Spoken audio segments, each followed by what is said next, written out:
there's a lot in this book that is about truth, and I can't help but think there's a connection between finding joy and finding truth.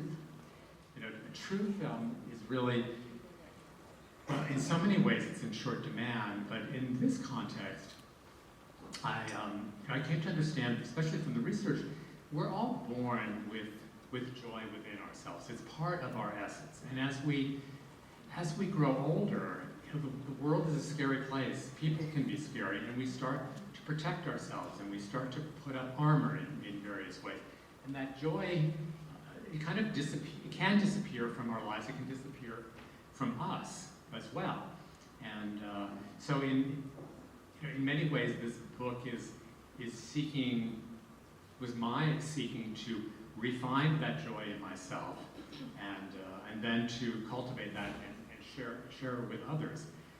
And we often think that it's the negative emotions that can go viral, and it's bullying and all sorts of nasty things.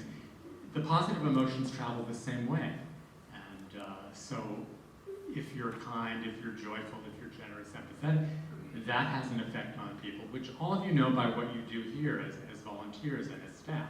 So it was kind of it was definitely a light bulb moment for me to understand the viral nature of joy in that way. Yeah. This started as a personal search. In 2017, my mom died, and then 3 months later, my dad died. And in between, my husband and I separated.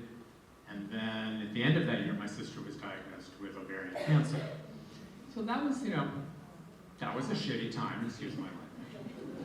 But as I've come to see, especially, in our age group, we have a lot of losses. They may not be as compacted as that, but we have a lot of losses. And when I've been speaking to groups during the past year about this book, often those stories of loss come out. And in a way, they are a part of our authentic selves. They are part of also what bind us, because there's a humanity in that. And so my sister's journey with that cancer is the arc of the book, and by the time I get to the end, the last chapter is called The Joy of Julie. She has passed. And one of the lessons that she taught me, and she taught our whole family, was how you can hold grief and loss and joy simultaneously.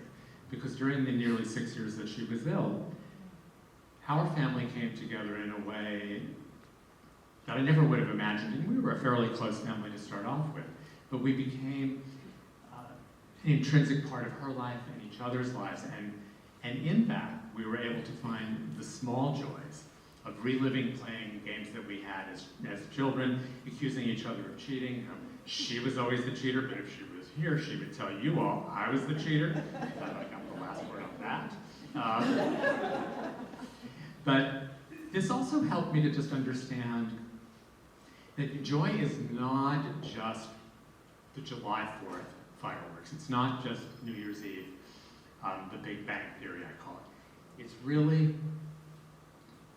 changing your perspective on joy and being able to see it in the here and now and in the small ways. And the way that I accomplished that to start off with was keeping a gratitude journal, which I was really opposed to at the beginning because I thought, that is hokey. I'm a journalist. I drink bourbon. I'm not doing gratitude journal. It doesn't quite add up, but that's what I did think. And I was, I was a curmudgeon. And, it was no cost, and I was promised results in 3 weeks. It's like one of those diets, you lose 8 pounds in first. But I did it for 3 weeks. I've been doing it for 7 or 8 years. And what I found was, just by jotting down 3 things before bed, 3 things I was grateful for, and they were always, I did not solve the climate change problem. I did not solve the gerrymandering problem. But I did appreciate going for walks with friends, playing with my dog. I started playing tennis. I started playing board games. Board games was not about winning anymore. It was about participating and laughing.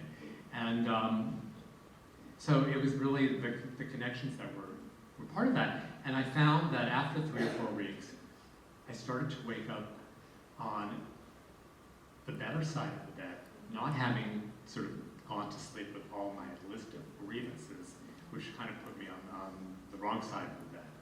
So, so that's a little bit about my sister and how